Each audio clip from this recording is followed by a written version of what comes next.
अस्सलाम वालेकुम dear student. Chapter number 4 gases के एक और टॉपिक के साथ मैं आपकी खिदमत में हाजिर हूं और आज का जो हमारा टॉपिक है that is kinetic molecular theory of gases. ये बहुत ही इंपॉर्टेंट टॉपिक है और मैं कोशिश करूंगा कि इस पूरी थ्योरी को इस वीडियो लेक्चर में कवर कर सकूं। अगर आप मेरे चैनल पे न्यू हैं और आपने मेरे चैनल को सब्सक्राइब नहीं किया हुआ तो आप सबसे मेरी हम्बली रिक्वेस्ट है कि आप मेरे चैनल को लाइक, सब्सक्राइब और अपने फ्रेंड्स के साथ शेयर जरूर कीजिए। सो काइनेटिक मॉलिक्यूलर थ्योरी जो है ये होती क्या है, ठीक है, इसके बारे में हम पढ़ते हैं और इसके जो बेसिक पॉइंट्स हैं, बेसिक पोस्टुलेट्स जो हैं वो क्या होते हैं। So the behavior and the properties of gases can be theoretically explained using the kinetic molecular theory. As we have discussed earlier, ठीक है, लास्ट वीडियो थी इंट्रोडक्शन की, इसमें हम लोग पढ़ चुके हैं ना कि हमारे पास 3 स्टेट्स ऑफ मैटर होती हैं, बल्कि 4 स्टेट्स ऑफ मैटर होती हैं, जैसे सॉलिड हो गया, लिक्विड हो गया और गैस हो गया। ठीक है, अब यहाँ पे हम सिर्फ और सिर्फ जो फोकस है हमारा, हम गैसेस के लिए पढ़ रहे हैं ना, तो हमारा जो फोकस होगा वो सिर्फ गैसेस के ऊपर होगा कि गैसेस की जो मतलब उनकी नेचर है, ठीक है, उनकी डिफरेंट प्रॉपर्टीज जो हैं या उनका क्या बिहेवियर होता है, वो कौन से बिहेवियर शो करते हैं, वो सारा के सारा हम क्या करते हैं काइनेटिक मॉलिक्यूलर थ्योरी के अंदर डिस्कस करते हैं। This theory is a model that explains the behavior of gases using generalization about random moving molecule within a gas। अब ये जो थ्योरी है ये क्या कहती है, इसका जो मेन जो पॉइंट है वो यही है कि आपके पास जो गैस मॉलिक्यूल्स होते हैं वो क्या करते हैं, वो रैंडम मूवमेंट शो करते हैं। ठीक है, वो स्ट्रेट मूव करते हैं, लेकिन जब वो कंटेनर के साथ टकराते हैं या किसी भी दूसरे मॉलिक्यूल के साथ कोलाइड करते हैं, टकराते हैं, तो क्या करते हैं, अपने पाथ को, अपने डायरेक्शन को चेंज करते हैं। मतलब they have the ability that after collision they can move in every direction. ठीक है, अभी जो काइनेटिक मॉलिक्यूलर थ्योरी है ना, इसको बहुत सारे साइंटिस्ट, मैथमेटिशियन ने प्रपोज किया था। बहुत सारे जो साइंटिस्ट हैं, केमिस्ट हैं, उसने इसके ऊपर काम किया था। तो उसको जरा देख लेते हैं कि kinetic molecular theory was first postulated bye Daniel Bernoulli, a Swiss mathematician. ठीक है, इसको फर्स्ट टाइम जिस बंदे ने जिसकी पोस्टुलेट्स दिए थे वो कौन था, that was Daniel Bernoulli. Kinetic theory of gases was elaborated and extended by a number of well-known physicists such as James Maxwell। ठीक है, इसने क्या किया था, इसको एक्सटेंड किया था, मतलब मजीद इसको एलेबोरेट किया था 1859 में। उसके साथ एक दूसरा जो फिजिसिस्ट था दैट वाज बोल्ट्जमैन, इसने भी क्या किया था, इसको 1870 में इसके ऊपर काम किया था, काइनेटिक मॉलिक्यूलर थ्योरी के ऊपर काम किया था। उसके बाद 1857 में क्लॉसियस, ठीक है, क्लॉसियस ने क्या किया था, एक काइनेटिक इक्वेशन जो थी उसको डिराइव किया था और उस इक्वेशन को यूज करके इसने क्या किया था, डिफरेंट गैस लॉज जो है वो दिए थे। ठीक है, अब वो गैस लॉज कौन से हैं जिसको हम आगे पढ़ेंगे, जैसे बॉयल्स लॉ हो गया, चार्ल्स लॉ हो गया है, एवोगाड्रो लॉ हो गया है, ग्राम लॉ ऑफ डिफ्यूजन हो गया। मतलब we have various types of gas laws जिसको हम आने वाले लेक्चर्स में डिस्कस करेंगे। Physical theories are often given in term of postulates. जितनी फिजिकल थ्योरी होती है, ठीक है, जिसको हम फिजिकल डिस्क्राइब करते हैं, उनको हम पोस्टुलेट्स की फॉर्म में ही देते हैं। The basic statement for which all conclusions or prediction of theory is deduced. अब इसके जो काइनेटिक मॉलिक्यूलर थ्योरी है, इसके मेन पॉइंट्स और इसके जो मेन पोस्टुलेट्स हैं, ठीक है, ये एक फिजिकल थ्योरी है तो इसके हमारे पास मेन पोस्टुलेट्स हैं, उनको हम क्या करते हैं, वन बाय वन डिस्कस कर लेते हैं। So the first postulates of kinetic molecular theory says that gases are considered to be composed of minute discrete particle called molecules। जैसे आप ये इमेज देख सकते हैं जिसमें हमारे पास एक वॉल है, दीवार है, ठीक है। अब ये दीवार किस चीज से मिलकर बनी हुई, छोटी छोटी ब्रिक्स हैं, ठीक है, छोटी छोटी ईंटें हैं जो कि कंबाइन होकर क्या बना रही हैं, पूरी एक बड़ी सी दीवार बना रही है।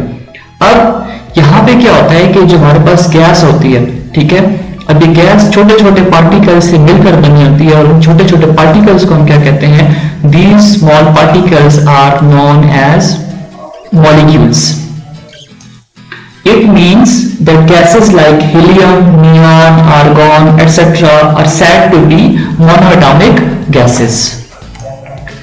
अब मोनोएटॉमिक गैसेस कौन सी होती हैं, जैसे हमारे पास है हीलियम, ठीक है, ये जो है ये इसी तरह ही एटॉमिक स्टेट में एग्जिस्ट करता है, ये आपके पास He2 की फॉर्म में एग्जिस्ट नहीं करता, ठीक है।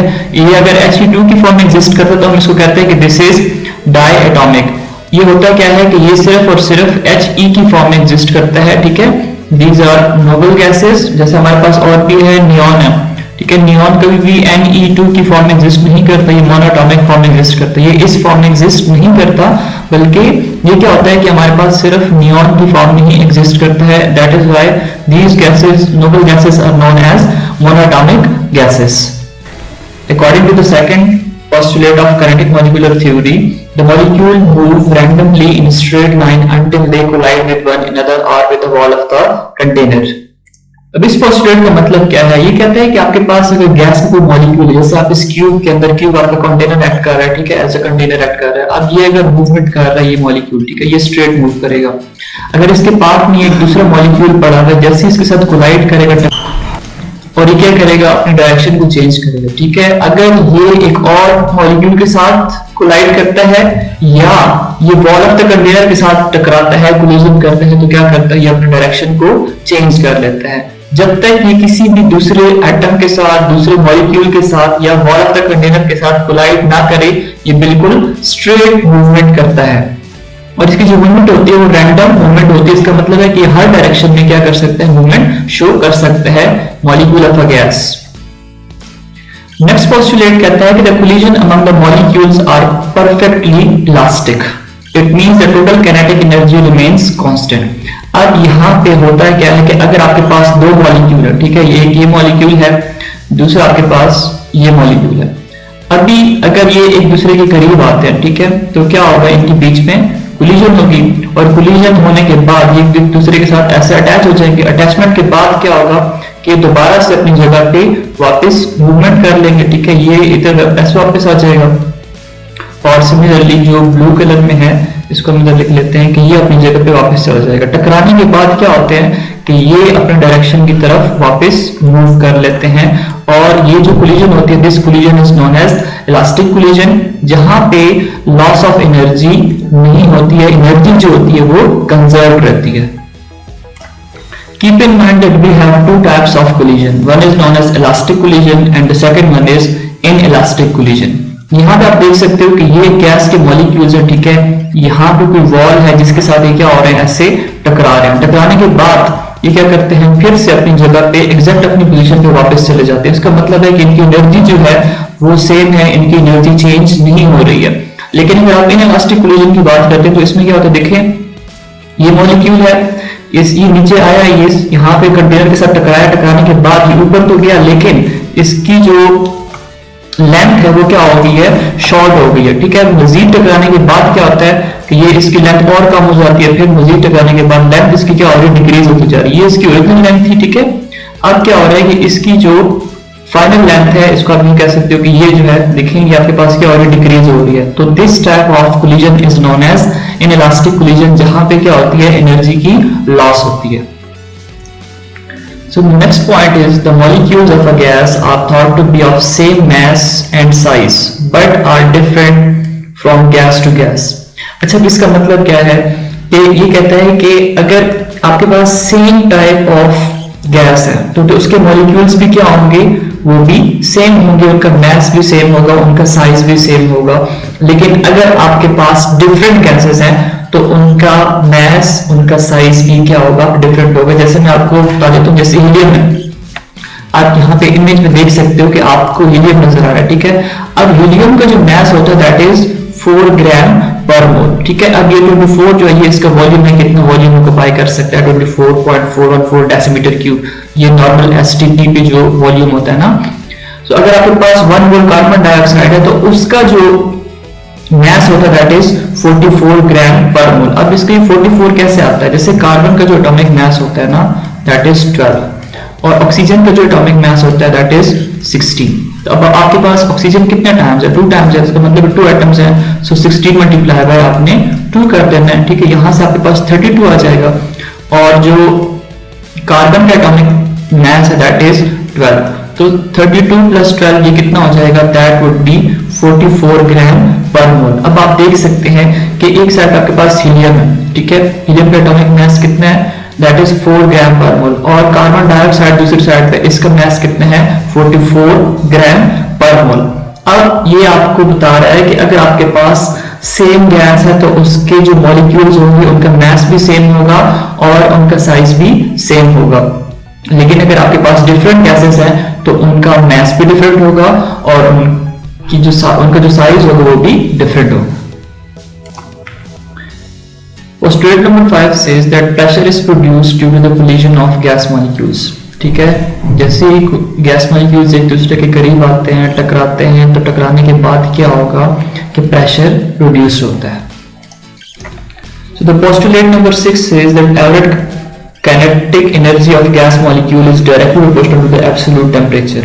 ठीक है, इसका मतलब क्या है? इसका मतलब है कि temperature is directly proportional to the kinetic energy. It means direct relationship वो होता है जिसमें आपके पास अगर एक क्वांटिटी में इंक्रीज आता है तो दूसरी क्वांटिटी उसके साथ क्या हो जाती है? इंक्रीज हो जाती है। ठीक है, if you increase the temperature so the kinetic energy of the molecule will increases. So ये भी आपको बता रहा है कि it means higher the temperature greater will be the molecular kinetic energy. जितने आप इसको टेम्परेचर ज्यादा देंगे उनकी काइनेटिक एनर्जी मॉलिक्यूल की ज्यादा होती जाएगी, जितनी काइनेटिक एनर्जी ज्यादा होगी उतनी इनकी मूवमेंट भी ज्यादा होगी। Point number 7 says that at relatively low pressure the average distance between molecules are large as compared to the molecular diameter। ये आपको दो मॉलिक्यूल नजर आया, लेट से इसको हम नाम देते हैं मॉलिक्यूल A और इसको हम नाम देते हैं मॉलिक्यूल B। ठीक है, अब ये जो डिस्टेंस है, ठीक है, ये जो डिस्टेंस है ये वाला और यहाँ पे ये, ठीक है, जिसको हम सिग्मा से रिप्रेजेंट कर रहे हैं, this is known as collision diameter। The closest distance between the center of the two molecules taking part in a collision is called collision diameter। ठीक है, ये इसका क्या है? collision diameter है। When two gaseous molecules approach one another, they cannot come closer beyond a certain distance। ठीक है, अब ये जो दो मॉलिक्यूल्स हैं ये collision कर रहे हैं, टकरा रहे हैं, एक दूसरे के करीब आ रहे हैं। अब एक खास स्पेसिफिक डिस्टेंस है जिसके ऑनवर्ड वो क्या हो सकते हैं? आगे नहीं आ सकते हैं और उसको हम क्या कहते हैं? That is the collision diameter। Whenever the distance between the centers of two molecules is sigma, a collision occur। ठीक है, अब जहां पे इनका डिस्टेंस इस collision diameter या सिग्मा की इक्वल होता है तो तब हमारे पास क्या होगा? इस जगह पे आके collision होगी बिटवीन टू मॉलिक्यूल्स। अगर हमारे पास प्रेशर लो होगा तो तब हमारे पास क्या होगा? जो मॉलिक्यूल्स के दरमियान एवरेज डिस्टेंस होगी, ठीक है, मॉलिक्यूल्स जो हैं उनका जो एवरेज डिस्टेंस होगा वो क्या होगा?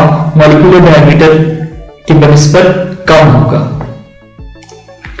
पॉइंट नंबर 8 मॉलिक्यूलर थ्योरी ये कहती है कि जो मॉलिक्यूल्स है ना, किसी भी गैस के मॉलिक्यूल्स हैं उनके बीच में ना तो कोई अट्रैक्टिव फोर्सेस होती हैं ना ही कोई इसके अंदर रिपल्सिव फोर्सेस होती हैं। अट्रैक्टिव फोर्सेस में क्या होता है कि जब एक एटम दूसरे एटम को अट्रैक्ट करता है, ठीक है, ये जैसे आपके पास इलेक्ट्रोस्टैटिक चार्जेस है ना, कि आपके पास पॉजिटिव चार्ज और नेगेटिव चार्ज है, वो एक दूसरे को क्या करते हैं? अट्रैक्ट करते हैं। और इसी तरह अगर आपके पास सिमिलर चार्जेस जैसे we have positive charge on one side, on another side we also have positive charge, so there would be forces of repulsion। ठीक है, अगर हमारे पास similar charges हैं तो यहाँ पे forces of repulsion होंगी, लेकिन if you have different charges तो वहाँ पे क्या होगा? there will be forces of attractions। kinetic molecular theory ये कहती है कि मॉलिक्यूल्स के बीच में ना तो कोई अट्रैक्टिव फोर्सेस होती हैं ना ही उनके अंदर कोई रिपल्सिव फोर्सेस होती हैं। और पॉइंट नंबर 9 क्या कहता है कि the volume occupied by the molecule is negligible as compared to the total volume of the container. For example आपके पास ये पूरा एक कंटेनर है, ठीक है, अब इस कंटेनर का क्या है कि अपना एक वॉल्यूम है, ठीक है, ये जो जितने भी इसका एरिया है, ठीक है, this is the volume of this container. ठीक है, ये बीकर भी हो सकता है, आपके पास ग्लास भी हो सकता है, कोई भी आपके पास एक कंटेनर है। अब ये इसका क्या है? वॉल्यूम है। काइनेटिक मॉलिक्यूलर थ्योरी ये कहती है कि अगर आप इसके अंदर गैस डालते हो, ठीक है, आप कोई गैस इसके अंदर इंसर्ट कर देते हो तो वो गैस जो होती है, गैस का अपना वॉल्यूम जो है वो बिल्कुल ही नेग्लिजिबल होता है as compare to the volume of container. ठीक है, वॉल्यूम कहता है कि जो कंटेनर का वॉल्यूम बहुत ज्यादा होता है, लेकिन जो गैस का जो वॉल्यूम है उसको ये नेग्लिजिबल करा देता है। अब ये जो दो पॉइंट्स हैं ये हमारे समझ में ना आने वाले हैं, इसलिए ये जो दो पॉइंट्स एंड पे हैं, point number 8 and point number 9, these are faulty assumptions of kinetic molecular theory. इन दो पॉइंट्स को बाद में जो है वैन डर वाल इक्वेशन के थ्रू करेक्ट किया गया, इसको हम इस चैप्टर के एंड वाले टॉपिक में डिस्कस करेंगे।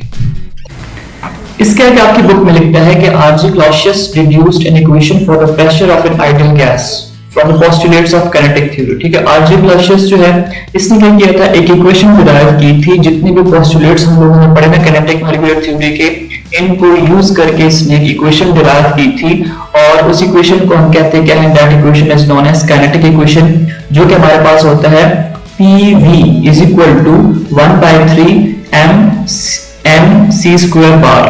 अब इसमें P क्या है, P is the pressure, V is the volume, ठीक है, और M जो है small m that is the mass of one molecule of a gas, और N कैपिटल N जो है that is number of particle of the gas, ठीक है, और c² बार जो है इसको हम क्या कहते हैं, this is the mean square velocity of a gas molecules. Since the molecules of a gas under the given condition do not have same velocity, so the mean square velocity is considered.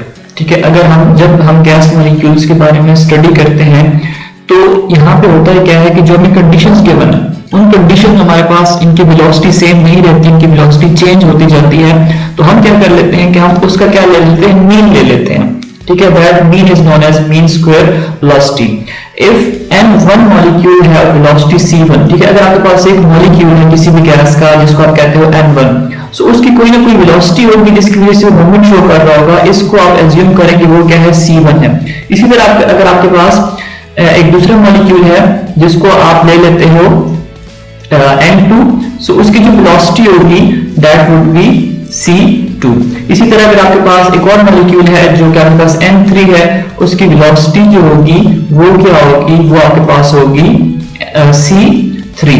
अब हम क्या करते हैं कि इनकी velocities क्या होती है, एक दूसरे से डिफरेंट होती है, तो हम क्या ले लेते हैं, इसका मीन ले लेते हैं, और मीन जो है वो कैसे लेते हैं, वो लेते हैं c² बार के थ्रू। ठीक है, this is mean square velocity जो कि आपके पास होता है n1 मल्टीप्लाई बाय c1 और n2 मल्टीप्लाई बाय c2 और n1 प्लस n2, इनको हम टोटल जितनी भी हमारे पास मॉलिक्यूल्स हैं उनके ऊपर डिवाइड कर लेते हैं। अब यहाँ पे आप देखो, यहाँ पे 3 डॉट्स शो कर रहा है। 3 डॉट्स का मतलब ये है कि n नंबर ऑफ मॉलिक्यूल्स हैं जिनके n नंबर ऑफ वेलोसिटीज हैं। इसी तरह आपके पास यहाँ पे भी डॉट्स शो कर रहा है। इन डॉट्स का मतलब क्या है कि आपके पास n नंबर ऑफ मॉलिक्यूल्स हैं, जितने भी मॉलिक्यूल्स होंगे आपने क्या करना है कि इन दोनों को एक दूसरे पे डिवाइड करेंगे। ठीक है, इसको और इसको अगर आप डिवाइड करें तो आपके पास क्या आएगा, मीन स्क्वायर वेलोसिटी आ जाएगी, where c² bar is the average square of all the possible velocity. ठीक है, अब ये जो c² बार आपको नजर आ रहा है, यहाँ पे जिस चीज को फाइंड आउट कर रहे हो, this is the average of square.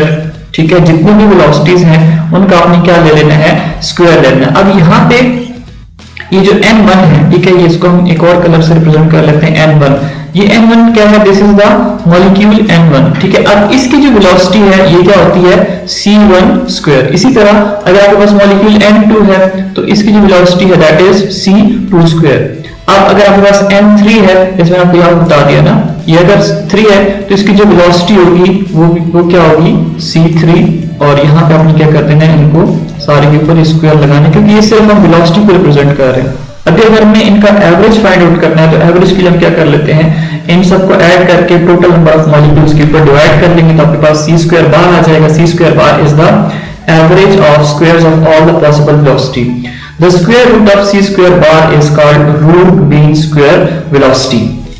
सो ये जो आपके पास रूट मीन स्क्वायर वेलोसिटी है, इसको हम डिफाइन कैसे करते हैं, root mean square is the value of square root of the sum of the squares of the starting velocity values divided by the total number of values। अच्छा, अब ये जो आपके पास इक्वेशन है PV is equal to 13 mc² बार, ठीक है, जिसको आप काइनेटिक इक्वेशन कहते हो, इसकी कंप्लीट डेरिवेशन जो है ना वो हम क्या करते हैं कि नेक्स्ट वीडियो में अपलोड कर लेते हैं, क्योंकि आपके पास वीडियो बहुत लेंथी हो गई है। और जिस तरह आपके पास है रूट मीन स्क्वायर वेलोसिटी, ठीक है, ये जो एवरेज भी हम ले लेते हैं, ये कैसे लेते हैं इसके बारे में आप मेरी नेक्स्ट वीडियो देखें, इंशाल्लाह आपको इसका कॉन्सेप्ट क्लियर हो जाएगा। अगर आपको कोई भी क्वेश्चन है तो आप कमेंट सेक्शन में पूछ सकते हैं। Thanks for watching.